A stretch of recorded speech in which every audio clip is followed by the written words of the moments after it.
एक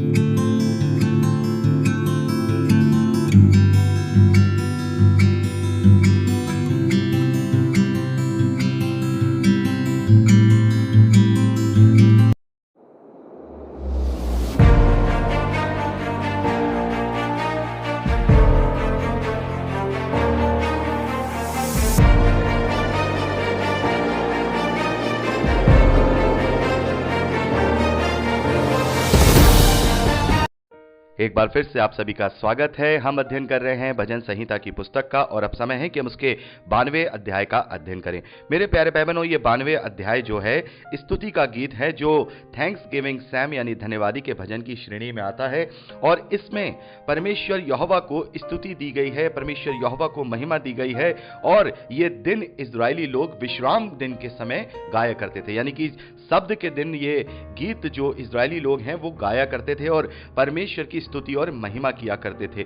मेरे प्यारे बहनों, यहाँ इस अध्याय में, इस भजन में 5वां और 6वां वचन बहुत ही महत्वपूर्ण है और हमें इसको अच्छी तरह से समझना होगा। इस भजन को हमें इसकी जो मूल भावना है उसको समझना होगा। यहाँ 5वें और 6वें वचन में भजनकार कहते हैं कि हे यहोवा, तेरे काम क्या ही बड़े हैं, तेरी कल्पनाएं बहुत गंभीर हैं। पशु समान मनुष्य इसको नहीं समझता और मूर्ख इसका विचार नहीं करता। तो मेरे प्यारे बहनों, यहाँ पर जो भजनकार हैं वो किस कल्पना की बात कर रहे हैं जो कि बहुत गंभीर है?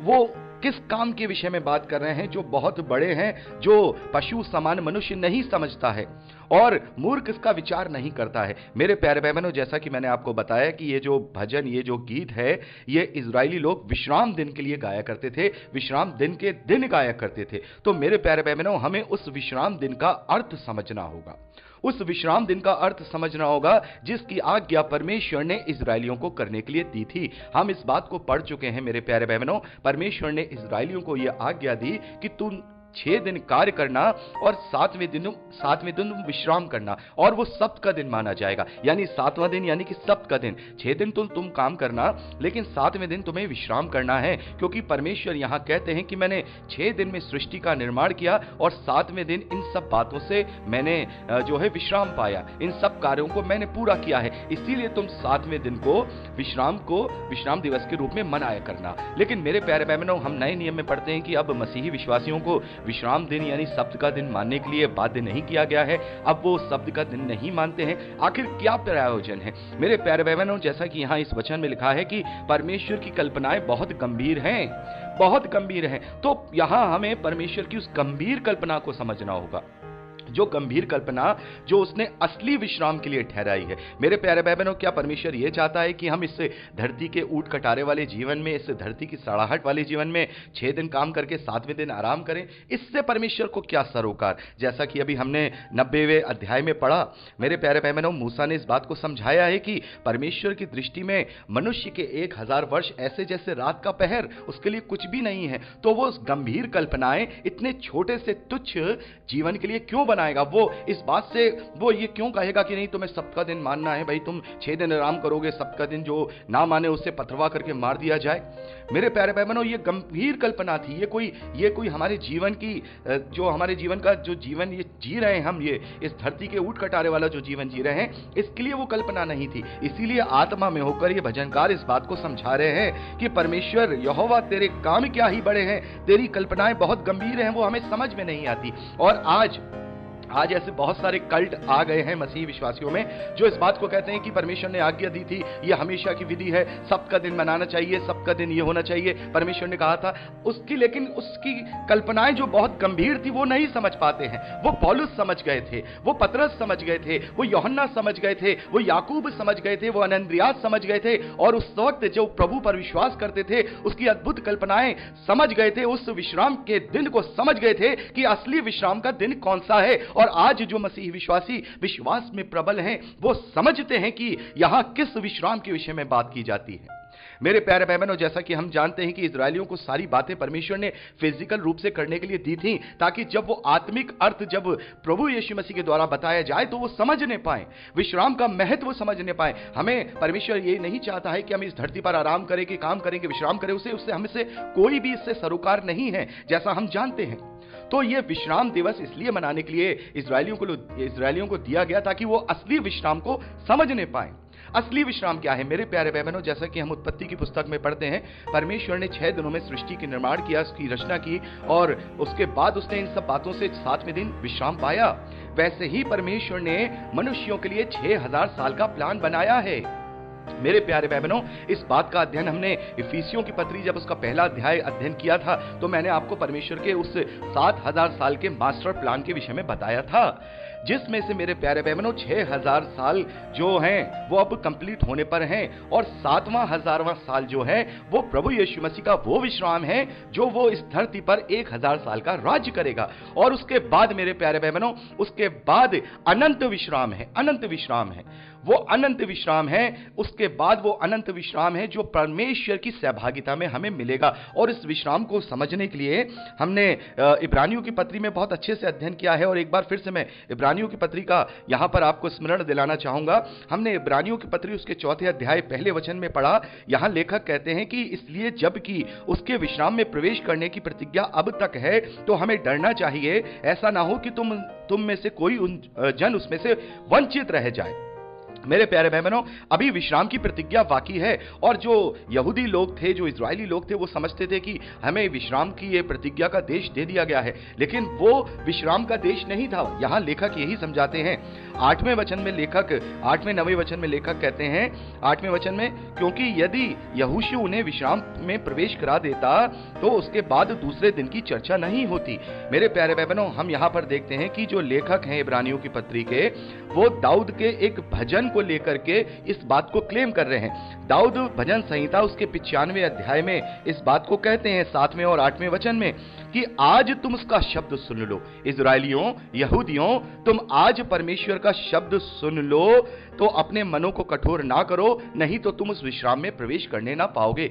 और मेरे प्यारे भाई बहनों, हम जानते हैं कि जो दाऊद हैं वो तो बहुत सालों के बाद जो है इस धरती पर आए थे, जबकि इजराइल का देश जो है यहोशू के द्वारा इजरायलियों को मिल गया था। तो ये कौन से विश्राम की बात राजा दाऊद कर रहे हैं? यही बात लेखक इब्रानियों की पत्री में समझा रहे हैं हिब्रू लोगों को, मुझे और आपको, कि अभी वो विश्राम जो परमेश्वर ने प्रतिज्ञा की थी विश्राम की, वो पूरा नहीं हुआ है, वो अभी आत्मिक विश्राम है।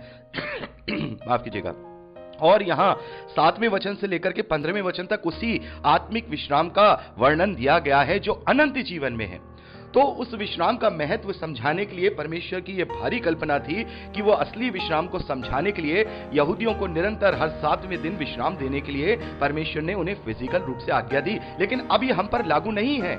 अब हम आत्मिक विश्राम की ओर जाएंगे मेरे प्यारे भाई बहनों। इसीलिए अब मसीह विश्वासी शब्द का दिन नहीं मानते, विश्राम का दिन नहीं मानते, क्योंकि अब उन्हें उस विश्राम में प्रवेश करना है जो अनंत काल का विश्राम है, जिस विश्राम के स्मरण दिलाने के लिए परमेश्वर ने यहूदियों को यह करने के लिए दिया था। लेकिन वो परमेश्वर की भारी कल्पनाओं को, उन गंभीर कल्पनाओं को नहीं समझते हैं जो आज जो बुद्धिमान कल्ट वाले लोग आकर के जो 7वें दिन का जो प्रचार करते हैं। आपके यहां भी कई बार ऐसा हुआ होगा कि बहुत सारे ऐसे बुद्धिमान आपके पास आए होंगे कि नहीं, हमें शनिवार को प्रार्थना करनी चाहिए, सप्त का दिन मानना चाहिए, फसह का पर्व मानना चाहिए। ये सब शैतान की एजेंट है।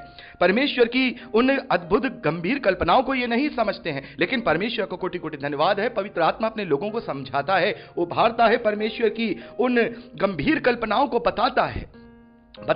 हम जानते हैं कि अब हमें कोई शारीरिक विश्राम की आवश्यकता नहीं है। अब शारीरिक विश्राम से हम ऊपर उठ चुके हैं। अब हमें आत्मिक विश्राम, असली विश्राम का हमें इंतजार करना है, जो पौलुस कह रहे हैं कि इसीलिए तुम अपने आप को उसके लायक बनाओ, क्योंकि अभी भी विश्राम की प्रतिज्ञा बाकी है, अभी भी है। तो उससे डरते हुए अपने आप को उसके ग्रहण योग्य बनाओ, ताकि तुम उस विश्राम में प्रवेश करने पाओ। हम प्रभु यीशु मसीह पर विश्वास करने के द्वारा उस विश्राम में प्रवेश करेंगे मेरे प्यारे भाई बहनों, जो अनंत जीवन का विश्राम है। उस 1000वें साल में हम प्रभु यीशु मसीह के साथ राज्य करेंगे, जो विश्राम का 1000वां साल है। तो अब हमारे जीवन में तो वो विश्राम लागू होता है। तो अब हमें इस धरती के शारीरिक विश्राम की या शब्द के दिन की जरूरत नहीं है। हमारे लिए तो बहुत बड़ा शब्द रखा हुआ है, बहुत बड़ा शब्द रखा हुआ है। ये 6000 साल के राज्य को, जीवन को जीने के बाद वो 1000 साल का राज्य, वो हमारे लिए असली शब्द है।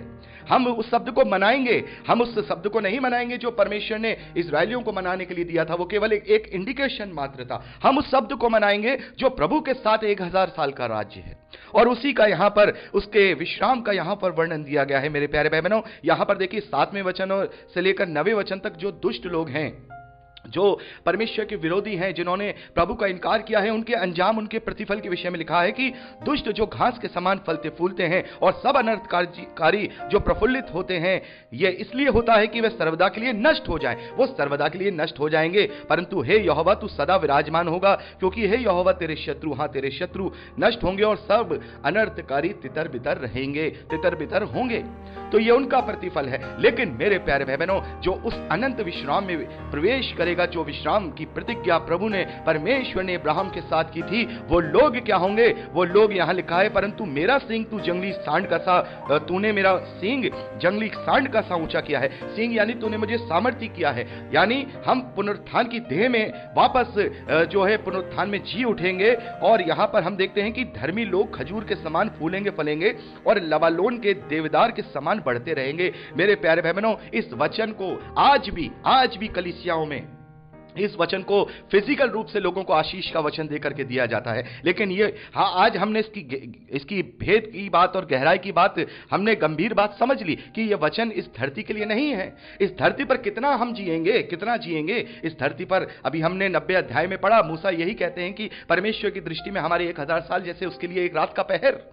तो ये जो वचन लोग जो प्रचार करते हैं प्रॉस्पेरिटी के लिए, समृद्धि के लिए, वो समझ लें, ये वचन की गंभीरता समझ लें। ये वचन ये नहीं है। यहां देखिए आगे जब हम 13वें वचन को पढ़ते हैं तो उस वचन का जो गंभीर बात है वो समझ में आती है। वे यहोवा के भवन में रोपे जाकर हमारे परमेश्वर के आंगनों में फलेंगे फूलेंगे। तो कहां फलेंगे फूलेंगे? इस धरती पर। धर्मी लोग धरती पर, और इस वचन को लेकर के कहते हैं यार हम तो धर्मी हैं, हम तो विश्वास करते हैं, हम तो फल फूल नहीं पा रहे हैं। तब क्या होता है? तब इस वचन को वो लोग डिस्क्राइब नहीं कर पाते हैं। तो हमें डिस्क्राइब करना है, हम धर्मी लोग जो विश्वासी हैं, क्योंकि आज वही धर्मी है जो विश्वासी है।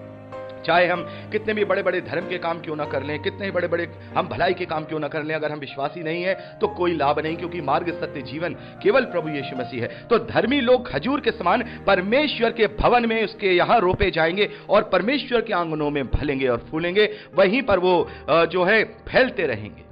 तो मेरे प्यारे भाई बहनों, ये उस विश्राम के विषय में यहां बात हो रही है। इसीलिए तो यहां आत्मा में होकर भजनकार ये बात कहते हैं कि हे यहोवा तेरे काम क्या ही बड़े हैं, तेरी कल्पनाएं बहुत गंभीर हैं, बहुत गंभीर है। पशु समान मनुष्य इसको नहीं समझता। ये बुद्धिमान लोग जो इस धरती के बुद्धिमान हैं उस कल्पनाओं को नहीं समझते, और मसीह विश्वासियों के जो डिनोमिनेशंस हैं वो भी बुद्धिमानी होकर इस वचन को नहीं समझते और आशीष के वचन देकर के लोगों को बांटते हैं। आशीष का वचन है, लेकिन इस धरती का नहीं, कि इस धरती पर जो धर्मी होगा, बहुत सारे जो प्रॉस्पेरिटी वाले जो प्रीचर है ना, वो इसी वचन का जो है कोड हवाला देकर के कहते हैं देखिए जो विश्वासी होगा वो कभी भी गरीब नहीं हो सकता, विश्वासी कभी भी कंगाल नहीं हो सकता। अरे इस धरती के धन से अगर हम कंगाल हो ना हो, अभी हम इस धरती पर गरीब हो ना हो, लेकिन हम इस धरती पर रह करके भी स्वर्गीय धन से मालामाल हैं।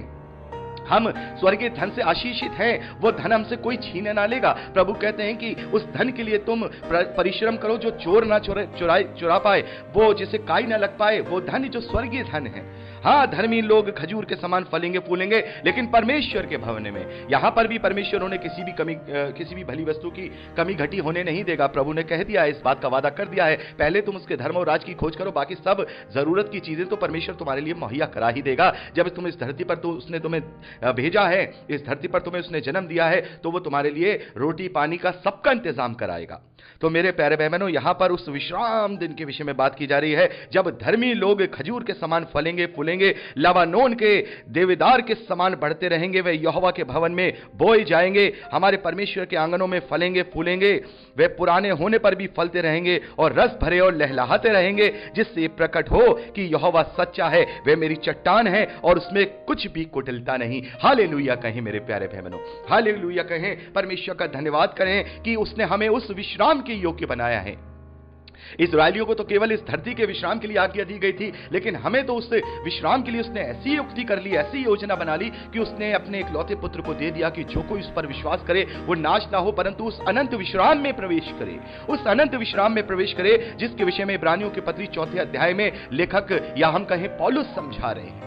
मेरे प्यारे भाई बहनों, हमें इस वचन की गहराई को समझना होगा। हमें पशु सामान नहीं बनना है, हमें वो बुद्धि समझ दी गई है। इफिसियों की पत्री पहले अध्याय में हम इस बात को पढ़ते हैं कि क्या क्या स्वर्गीय आशीषें हमें दी गई हैं, हमें बुद्धि और समझ दी गई है, हमें भेद के बातें समझाने के जो ज्ञान है, वो समझ है, वो दिया गया है। तो हम निर्बुद्धि होकर के बात ना करें, हम निर्बुद्धि होकर के बात ना करें कि परमेश्वर ने ये वचन ये यहां पर ये दिया है कि देखो धर्मी जन ऐसे खजूर के समान क्या होंगे, फलेंगे फूलेंगे। बिल्कुल फलेंगे फूलेंगे, लेकिन वो असली विश्राम में जो परमेश्वर का अनंत जीवन है और परमेश्वर की सहभागिता में है, उस विश्राम में वो फलेंगे फूलेंगे। तो मेरे प्यारे भाई बहनों, यहां पर परमेश्वर को कोटि कोटि धन्यवाद है कि हमने यहां पर इस भजन को बहुत ही अच्छी तरह से गहराई के साथ अध्ययन किया है। और अब हम 93 अध्याय से आगे का अध्ययन अगली रिकॉर्डिंग में करेंगे। प्रभु आप सबको आशीष दे। Praise the lord. जय मसीह की।